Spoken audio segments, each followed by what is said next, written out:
Demak, part 5 eng maza qilib ishlaydiganim va men real examda ham shunaqa ketaman. Sizlarga hamma sirni aytib qo'yaman. Part 5 dan boshlab men ketaman part 1 ga, chunki part 1 dan hate qilaman. I don't know why. Просто yoqmaydi. Endi part 4 dagi narsalar ishlaydi. Bunga ham title yo'q bo'lsa, как tushunib olishingiz kerak. Nima bo'lyapti? Gender differences in education. Okay.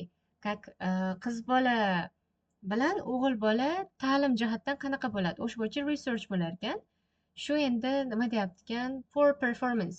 Ya'ni eplolmaydigan kimlar? Girls um, ilm fan deydimi? Science-ni.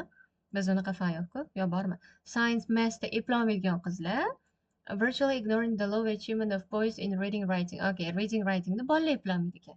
Demak, nima haqida bo'ladi? Tekstimiz o'quvchilar bo'ladi. Education, ta'lim borasida qarashadi. O'g'il bolalar qanaqa-yu, qizlar qanaqa o'qiydi. Tushunib oldim. Endi qiladigan ishimiz birinchi o'rinda sizga zo'r joyini aytay. Mana ikkovini men ishlamayman. Examda ham to'rdovini ishlayman. Mana part 5 ni nimaga birinchi ishlayman? Chunki to'rdovini ishlayman-da. Va tekstni polniy o'qib ham chiqmayman bunda. Birinchi qiladigan ishimiz demak titlni o'qib tushunib olish, nima haqida ekanini, keyin 34-35 ga bu degani yo'q qilib yuborganim ishlamayman degani xolos. Ko'pchilik BC qo'yib qo'yadi. Yo BB yoki CC qo'yib qo'yishadi, shunaqa qo'yib qo'ysangiz bo'laveradi. Men o'qimasdan shunday belgilab qo'yaman. Farqi yo'q, chunki u siz ham 75 olsa bo'ladi. Demak, undan keyin qiladigan ishimiz mana shu to'rttadan topib qo'yish. Bunda analiz qilamiz, yaxshilab savolni analiz qilamiz. Research suggests that gender gap in math and science has deyapti. Okay, gender gap, gap degani farq deydimi? Bitta research bo'lgan ekan. O'sha qizlar bilan bolalarning o'rtasidagi farqni aytyapti. Qaysi bo'yicha? Math bilan science bo'yicha. Matematika bilan science bo'yicha farq has nimadir? Has'dan keyin noun kelishi mumkin, nima kelishi mumkin bilmayman. Nimadir bo'ldi ham deyish mumkin. Has'dan keyin verb ham kelishi mumkin. Has increased, has changed, has decreased. Chunki farq, genderdagi farqlar o'sha matematika bilan scienceda qizlar yaxshi o'qiydimi, bolalar yaxshi o'qiydimi, o'sha narsadagi o'zgardi deyish mumkin. Has'dan keyin men noun qo'yolmayapman, to'g'risi, narsa qo'yolmayapman. Guess qilib ko'rdim lekin. Endi topamiz. U narsa bizda boshida bor edi mana. Science bilan math bor edi. Endi bu yerda nimadir bo'ldi demayapti. Nimadir bo'ldi deyish kerak. Farqni hali aytmadi. Mana odamni gapiryapti. Girls literacy, boys nimadirlar ular emas. Real worldda better job salaries bo'lmas. Kanadani girllari literacyni gapiryapti, u emas. Literacy bu savodxonlik deydimi o'sha narsa. Literacyni gapiryapti. Mana performance gap bizda farq haqida ketyapti. Between boys and girls mana gender gap dedimi, o'sha boys and girls o'rtasidagi difference'ni aytyapti. In science math mana shu joy bizga kerak ekan. Mana has now almost disappeared too. Nima bo'pti? Mana shuni o'quvchilar topolmaydi mana. Has'dan keyin nimadir qo'yishimiz kerak. Ko'pchilik now'ni qo'yaman deydi. Has now desiz chiqadimi? Boys girls o'rtasidagi farq hozir desiz bo'lmaydi, to'g'rimi? Nima bo'ldi? Disappeared degan so'zimiz tushadi bu yerda. Mana deyarli yo'qolib ketdi desak, has disappeared deyishimiz mumkin. Juda sodda agar siz ma'noni to'g'ri tahlil qilsangiz. Bu adashmasam real examda ham tushgan edi. Okay. Endi keyingisi yana tahlil qilib olaman. Yaxshilab. The proportion of male graduates in Canada deyapti. Proportion degani foizi, ulushi, share'ga to'g'ri keladi. Male'larni, Kanadada erkak kishilarni, o'g'il bolalarni o'sha bitirayotganda foizi is degandan keyin higher tushishi mumkin, balandroq bo'lishi mumkin, is low, past bo'lishi mumkin, is nimadir, menimcha sifat beriladi. Kanadadagi o'sha male bitiruvchilarni foizi achinarli ahvolda deydim, nimadir bo'ladi. Endi yana mana kelgan joyimizdan davom etamiz. Biz hozir Kanadani topib olishimiz kerak. Expertlar science deyapti, kimdir direktorini gapiryapti, consequencelarni 42%. Mana foiz dedim-ku, mana 42% university graduates in Canada are male. Ana o'g'il bolalar ekan. 42% va number is dropping. Har yili tushib ketyapti bu son. Okay, 42% Kanadada o'sha bitiryapti. Bu tushib ketyapti. Hozir soni tushib ketyapti. Nima desa bo'ladi? Kanadadagi male graduate'larni foizi tushib ketyapti. Bo'ldi. Siz o'shanaqa tushunib olishingiz kerak. Ko'pchilik yondagi so'zga qaraveradi. Mashinasanmi, ashinasanmi? Masalan, qarang, sizga yonma-yon qilib qo'ymaydi-da. Yonma-yon qilmaydi. Proportionga mana 42% deb beryapti. Kanadaliklar o'sha male degandan keyin yana alohida beryapti buni. Ko'pchilik ma'noni ham olib qo'yadi kerak bo'lsa. Ularga mantiq kerak emasda, comprehension yo'q bo'lsa qiynaladi. Lekin mana shu yerda topib oldingiz, locationni topib oldingizmi? Mana. Undan keyin analiz qilishingiz kerak. Albatta, locationni olib oldim, bo'ldi hisob emas. Juda ko'pchilik mana shu yerda javob turibdi, bilaman, mana shu ikki qatorda, lekin ololmayapman deydi. Chunki u tahlil qilmaydi, analiz qilib chiqmaydi. Mana shunaqa. Ishlanadigani manaqa bo'ladi-da, mana. Read question. O'shani berilgan narsani o'qiysiz. Guess qilasiz, qandaydir narsa tushadimi deb olasiz. Men qilamanda, keyin uni locationni topasiz. Textda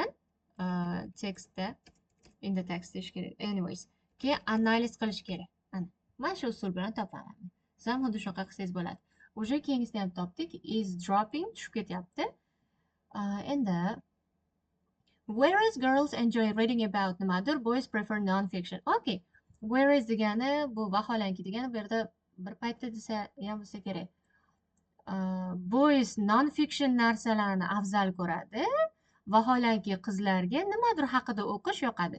Reading about nima bo'lishi mumkin? Romance tushadi. Mana qiz bola deganda o'zi ko'pchilik romantikani tasavvur qiladi-yu. Unaqa emas. Masalan, menga romantika yoqmaydi. Anyways, girls enjoy qiladi nimadir haqida o'qishda. About violence desa tushmasa kerak. Masalan, menga o'shaqa ujus narsalar nimadir yoqadi. Nimadir haqida o'qishda enjoy qiladi. Okay, kelgan joyimizda yana topamiz. Maytdan chiqdim, endi pastdan ketish kerak. Ekspertlar aytar ekan, gender gap literacyda solutionlarni gapirar ekan, culture bo'lar ekan, siyosiy nimadirlar, keyin bu yerda yo'q ekan qisqasi.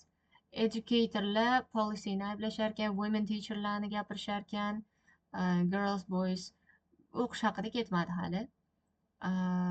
Differencelar bo'ladi. She doesn't believe unutadi. Bular ham kerak emas ekan, to'g'risi. Ba'zilar boshqa narsani sabab qilar ekan, feminization educationda o'shani gapirar ekan, femalelar professionda yaxshiroq, erkaklar pensiyaga chiqadi, bular ham emas. Bizga o'qish haqida kerakda, ko'z yugurtirib ketaveramiz. Reading materials.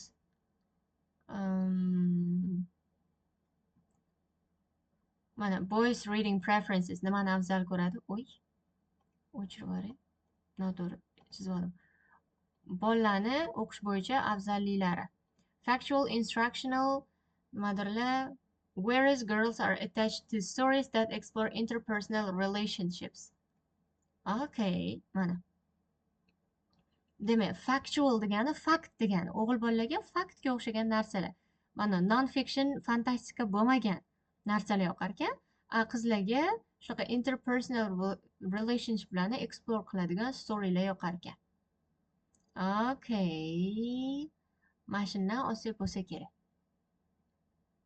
Girls enjoy reading about bunga relationships deb qo'ysak bo'lar ekan.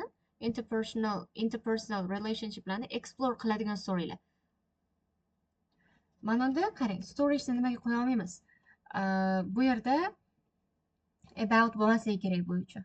Mana girlsga storylar yoqadi deyish kerakda. Girlsga hikoyalar haqida o'qish yoqadi bo'lmaydi. Bu turda hikoya nimadir haqida bo'lishi kerak. Mana. Okay, o'sha uchun storiesni olmayapmiz. Qizlarga storylar yoqadi, nima haqidagi storylar yoqadi? Relationships haqidagi, relationships. Ana. Mana shu narsa tushadi. Girls relationshiplar haqida reading qilishni yoqtirsa, boysga fantastika bo'lmagan, ya'ni factual narsalar yoqadi. Ana. Agar storyni qo'yish kerak bo'lsa, aboutni olamiz. Endi Paul Caponmi, kimdir odam ekan. Mana shu odamni qidiramiz biz endi. Aytar ekan, some textbooks at school is less mother to boys than girls. Ba'zi textbooklar, beriladigan darsliklar maktabda beriladi-ku, o'sha narsalar less nimadir, kamroq ekan nimadir. Qizlardan ko'ra bolalarga less interesting bo'lishi mumkin. Masalan, qiziq emas bo'lishi mumkin. O'shanda qiziqarliligi kamroq bo'ladida o'zbekchada. Okay, endi ani kaponni o'sha narsani topish kerak.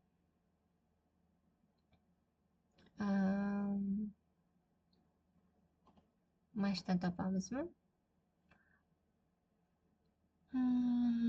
Reynolds nimadirlarni aytib, kaponchi teparoqda chiqdim. O'zi examda unaqa tushmaydi mana. Mana shundan chiqargan. Kind of reading materials available in school degani maktabdagi o'qiydigan materiallar desa, как textbooklarga to'g'ri keladi. Maybe better suited to girls than boys. Bolalardan ko'ra qizlarga ko'proq tushadi, deyapti. Mana shundan olishimiz kerak ekan.